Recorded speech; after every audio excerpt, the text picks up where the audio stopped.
All right, how's it going, everybody? Trishan Barakat, welcome in. Happy Independence Day.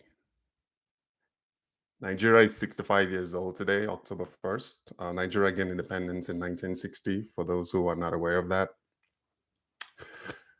So today is the 65th day of Nigeria. I just want to wish all Nigerians watching this from all over the world a happy Independence Day. So today,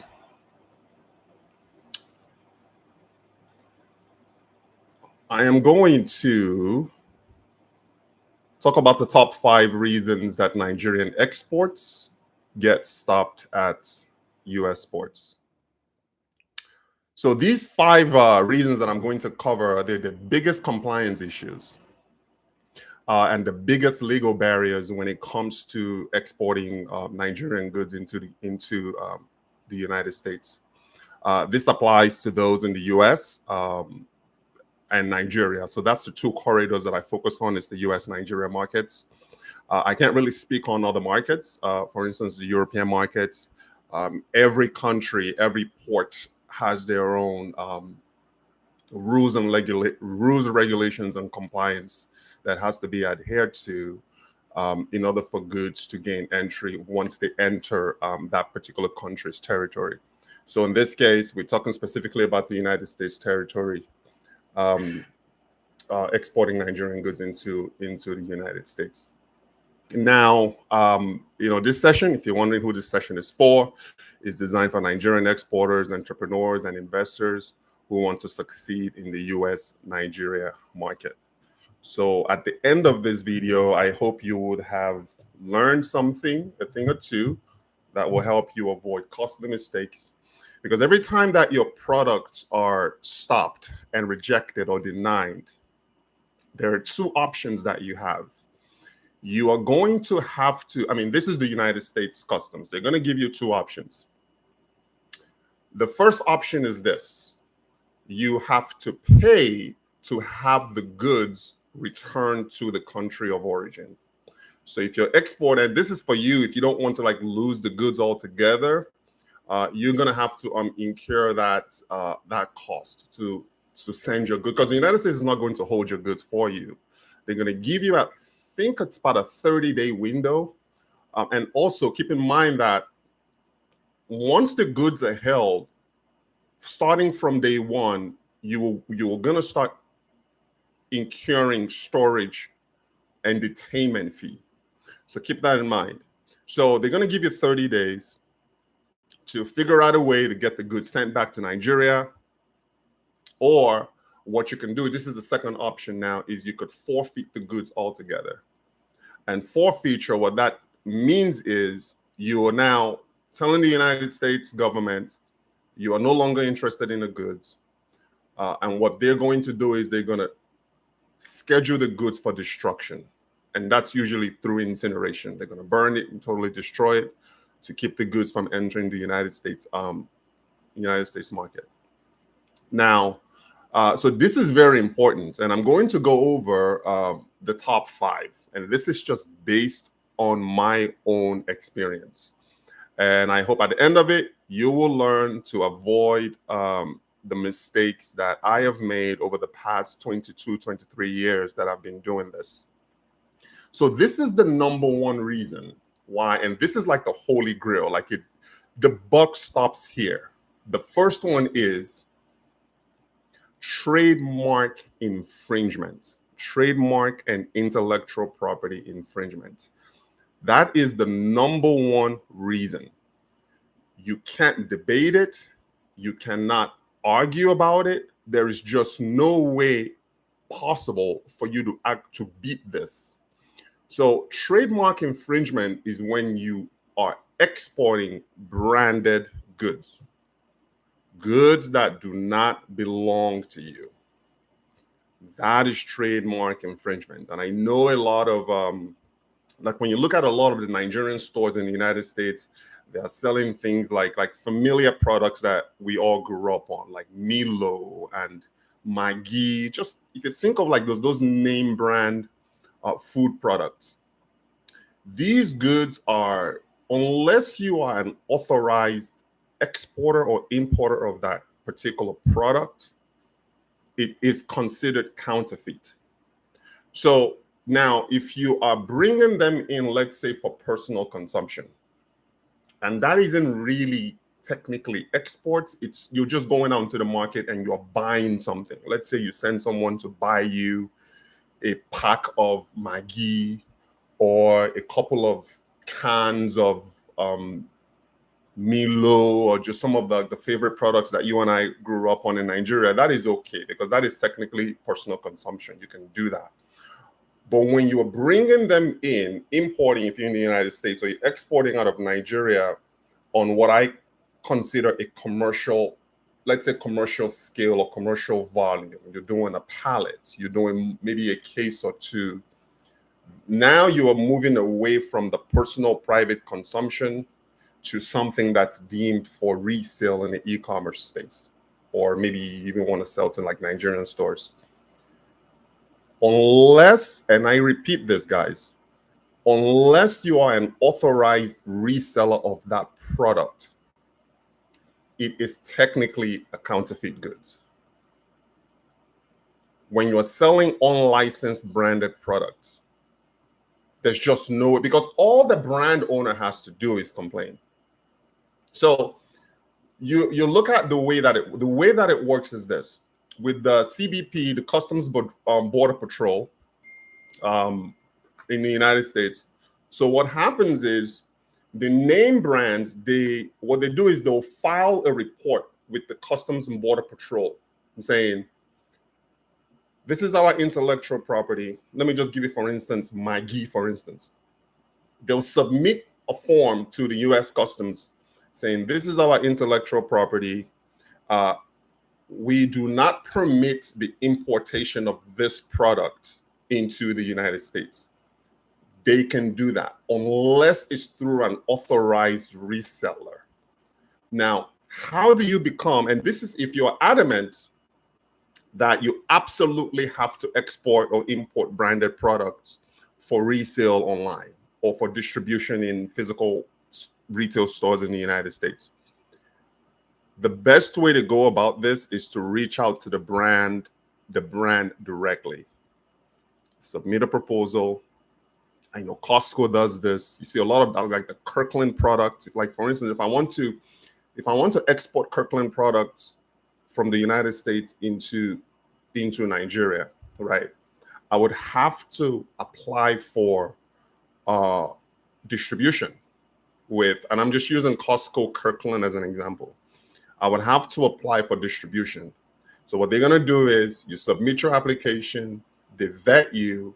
If they approve you to become an authorized reseller or an authorized exporter of that product, they will grant you the authorization for, let's say, 2 or 3 years, maybe in some cases 5 or 10 years. And then they will submit you to a minimum purchase order. And that's usually like $10,000 for you to be able to like buy a pallet of branded Costco Kirkland products. You see, now going that route, I am officially an authorized exporter of that product. So in my documentations, as I'm exporting and I'm importing products in as a licensed and as an authorized reseller, I can attach that documentation or that authorization form to my shipments. So if it gets flagged for any reason, and they want to know, okay, why are you bringing in a pallet of Kirkland products? Or why are you bringing in a pallet of Milo or a pallet of Maggi? This is just examples that I'm using. I can show them the documentation that gives me the authority and the approval and the permission to be able to bring those products in. So trademark infringement is usually the number one reason why Nigerian exports get stuck and denied entry into at US ports. Now, keep in mind, and this is very critical to know, it's one thing if you get caught the first time, they'll give you a slap on the wrist. Okay, don't do it again. What some people try to do is they try to circumvent the process by now attempting to re-export that item into the United States. And this is the second one, lying and falsifying documentation. That is number two. So before I move on from number one, my recommendation is this. If you are not an authorized importer or an authorized exporter of a branded product, avoid it at all costs. That is the fastest way for you to lose your shipment. And the moment that you are flagged as an exporter or importer of counterfeit goods, it puts you onto that radar of US Customs. So, for instance, let's just say Berriket gets flagged for bringing in counterfeit goods. Every time that I have a shipment coming into the United States, it gets scrutinized because I've already been flagged and busted for importing fake goods into the country. So you want to avoid that at all costs. The process is very simple. If you're willing to put in the work, just reach out to the brand owner. There was a point where I was, although the deal did not materialize, but I was in the process of exporting Western canola oil from the United States to Nigeria. I had to go through certain processes, and at the end of the day, I just gave it up because it was just too cumbersome. When I looked at the numbers, the profit margin wasn't all that great, and they wanted me to commit to a container load of Western oil, which I wasn't willing to do at that time. So I gave up that process. But let's just say that I went through with that process. Now, once I am approved as an exporter of that particular branded product, I can send in an export or import as much as I want as an authorized reseller. So keep that in mind. From clothing to just any branded products, be very, very cautious. And anyone that tells you any different, the shipper can't. Remember, you as the exporter, you are the one that's on record as the person that's responsible for that good, for that product. So sometimes, in order for the shipper to gain your business, they can mislead you by saying that they are, oh yeah, they've done this before. You get that a lot. Oh, we've done this before. We've shipped this for multiple suppliers before. Exporters before. It's not a big deal. They'll send you pictures. They'll send you videos. Do not fall for that.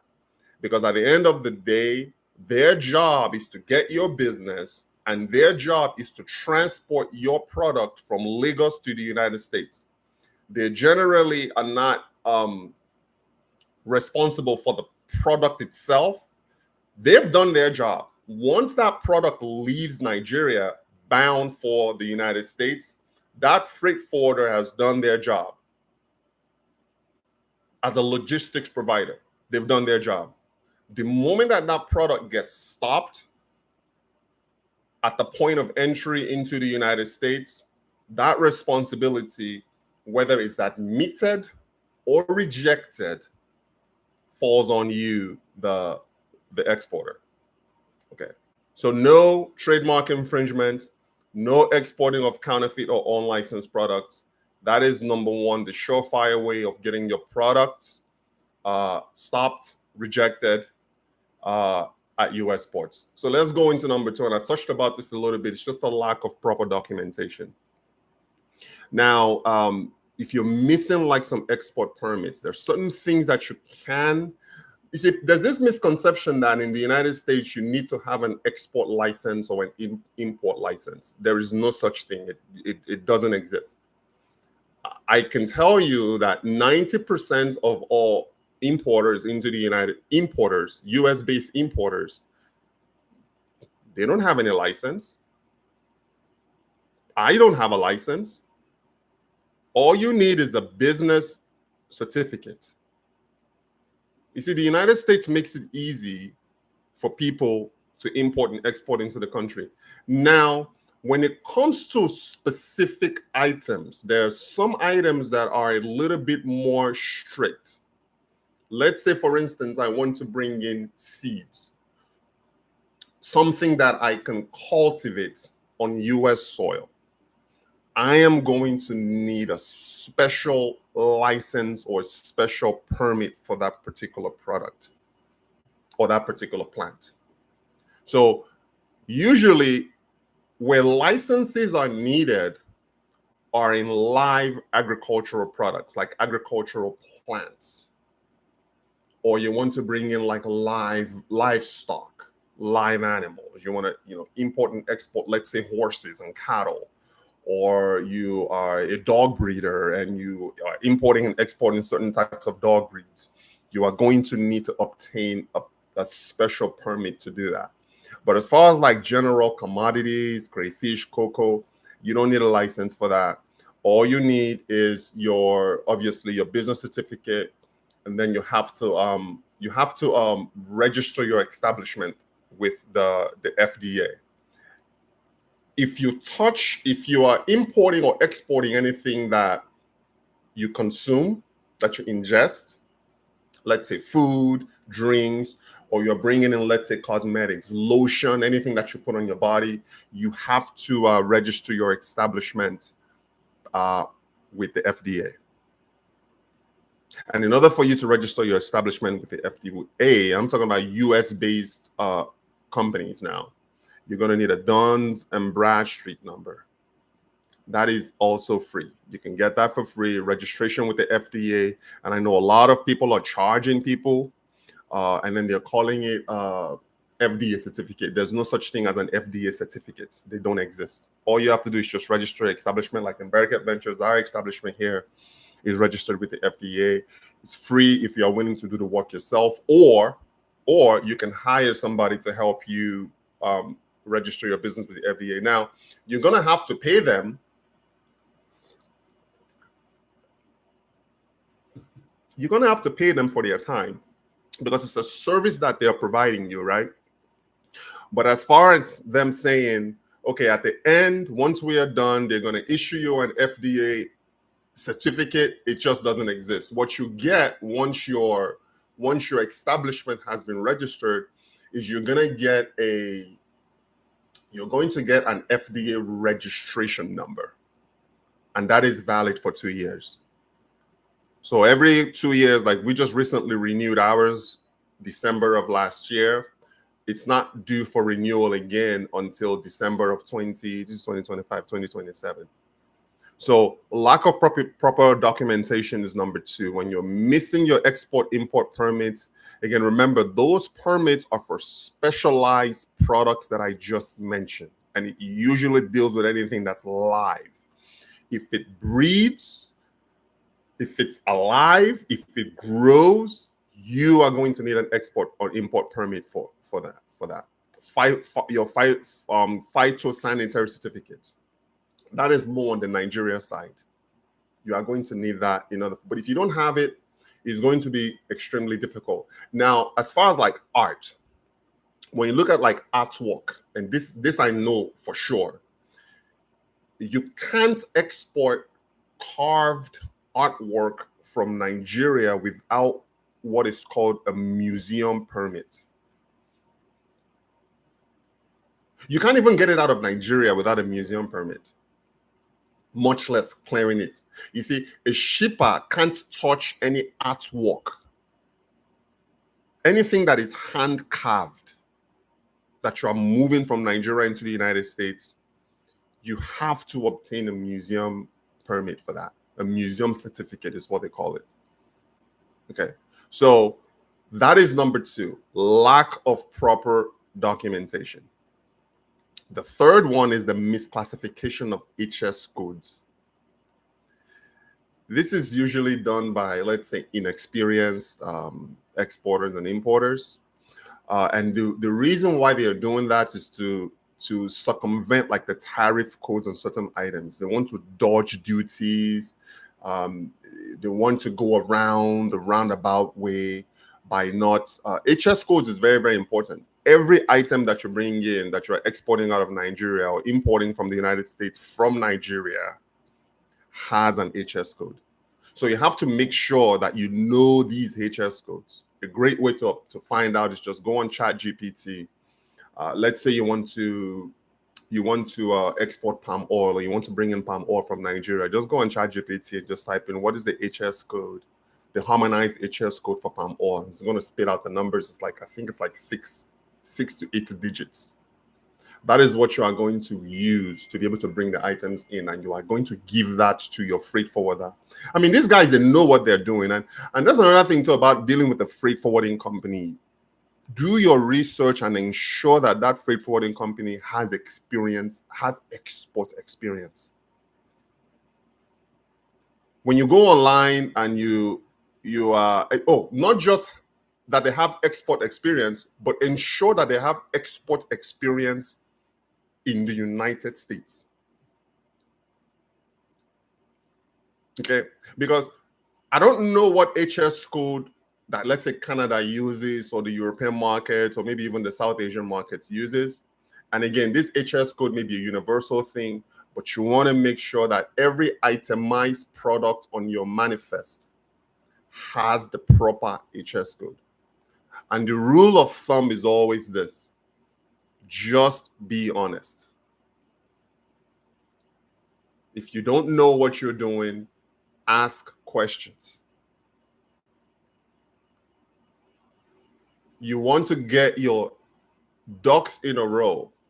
And the reason why I'm saying this is, remember, you are financially responsible for all of your products and all of your imports and exports. You want to optimize for a smooth sailing, easy clearing process of your goods. Otherwise, you're going to pay a hefty price. Not just in fines. The worst of all is seizures. Because once your goods are seized and they're deemed inadmissible into the US marketplace, you are done. You can either pay to have them sent back to Nigeria, or you forfeit them altogether, and then they get destroyed by the United States government or the Customs and Border Patrol. Okay, so you have all of these agencies that are involved when you are exporting or you are importing items from Nigeria. Depending on what the product is, if it's, let's say, food products, FDA is definitely involved in that. Depending on the type of food, the United States Department of Agriculture is definitely involved in that. There's also a fishery agency that's also involved. If you're bringing in certain items, let's say like catfish, dried catfish.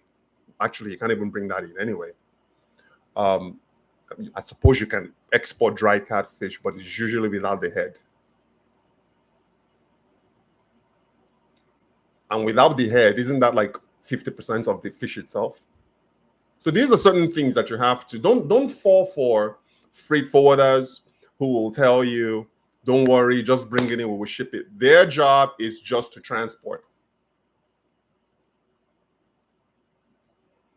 Make sure that you vet the freight forwarding companies that you, especially if you're trying to do this on a commercial scale. And you're also trying to do this on a long-term scale. That is also part of your optimization. You have to have the best people working for you, from your suppliers to your freight forwarding agents on the Nigerian side to the customs agent that you are using on the United States side. Obviously, the longer that you work with these people, the more that they'll know and learn about your process. They know and learn about the products that you're bringing in. It's going to be bumpy at first, especially for like new people who are doing this for the first time. You are going to have ups and downs, ebbs and flows, peaks and valleys when it comes to exports and imports. But the longer that you do it, the more that you do it, you get better at it.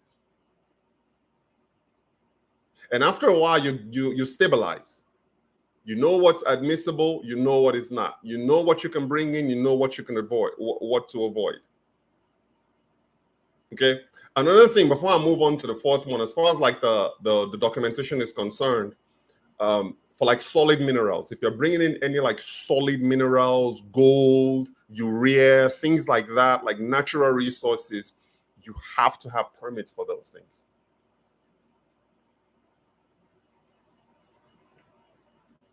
The fourth reason why, and this should actually maybe be number two. Number one is obviously trademark infringement, but the fourth one is pest infestation.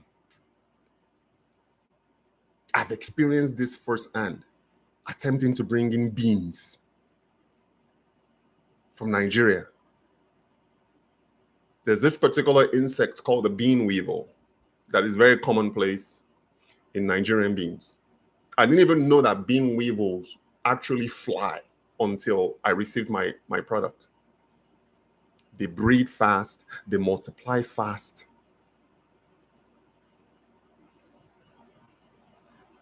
Once your product is infested by any kind of pest, that is an automatic flagging. They are going to quarantine. I'm telling you, millions and millions of tons of products get brought into the United States on a daily basis. I can tell you that 99% of them are inspected. Whether you like it, whether you want to believe it or not, they are inspected. If you are bringing in a pallet of product, it gets inspected. If you're bringing in a box of product, it gets inspected. If you're definitely bringing a container of product, it gets inspected. So just know that your imports and your exports will be inspected. And if they find pest infestation, and this is very common with agricultural products, Nigerian foods, I've had situations where, and this is why I stopped exporting dried catfish. Once it gets infested with like maggots, that is 100 disqualification right there. It's going to get seized and destroyed. And the interesting thing is, you could try to fumigate these food products. Obviously, you want to do it safely because food safety is important. But all it takes is just one. And depending on the kind of pest it is, depending on the kind of insect it is, it could multiply. So very common with seeds, grains, plant products, live pests. Now, unlike importing trademarked, unlicensed branded products, your chances of having a pest infested product admitted is actually much higher. So it's a 50-50 chance of that product, depending on the infestation now. Because although I lost money on the beans though, because they had to quarantine it for a week, which, by the way, every day that your product is detained, you are paying for it. I think it's like $20 a day or so. So the shipment was quarantined for about a week. They did their inspections and decided, okay, we're gonna let the goods pass through. So they ended up releasing, I think I paid almost $250 or $300 for the shipment. This, I will never ever touch beans again. But then when the goods were released to me and I received them, the infestation was so much that I couldn't sell or even consume that shipment. So I ended up just throwing it away and just getting rid of it altogether. Because of the sheer volume of that infestation. So it's 50-50. Keep in mind, as far as like pest infestation goes, they can either let it in or not. Spoilage, this is number 5. Spoilage and contamination. the most important thing as far as like food safety is concerned, whatever it is that you bring in just has to be safe for people to consume. Whether it's for your own personal consumption or whether it's something that you're planning on commercializing and selling, food safety is always number one, is always critical. So these are the things that you have to consider. Okay, so I'm going to go over. So the last one is spoilage and contamination. If a product is deemed unfit for consumption, they're going to stop it at the port. Depending on how bad the spoilage and contamination is, they will give you an option to either send it back to Nigeria or forfeit the product altogether for destruction. And depending on how long it takes, remember, you are still paying. You are going to get a bill. They're going to bill you. Let's say it costs them $1,000 to destroy your product. The United States government is going to send you a bill. And until you pay that bill, it's going to remain outstanding on your profile. You can't import or export anymore until that bill is settled. So always optimize. Always optimize as an exporter, importer. Optimize for the smooth sailing, easy clearing process of your item. So I'm going to go over the five reasons again. Trademark infringement. Exporting or importing of branded products that you have not been approved and you are not licensed to import or export. Not in any particular order. You have pest infestation. Depending on the level of that of infestation, it's a 50-50 chance that your goods can may be released or not. You have lack of proper documentation, number 3. Spoilage and contamination, number 4. And number 5, misclassifications of your SH codes. But remember, the United States is primarily a pro-import-export economy. They want Nigerian products. They want importers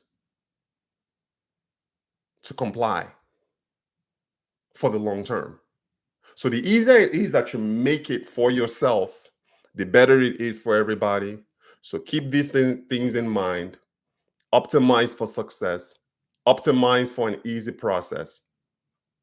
Ensure that you are working with an experienced freight forwarding partner. Ensure that you are working with an experienced customs broker on both sides, so you don't have any issues with your exports being denied entry into the United States. So if you find value in this, please like, share, and comment. And I look forward to seeing you on the next one, guys. All right. All the best.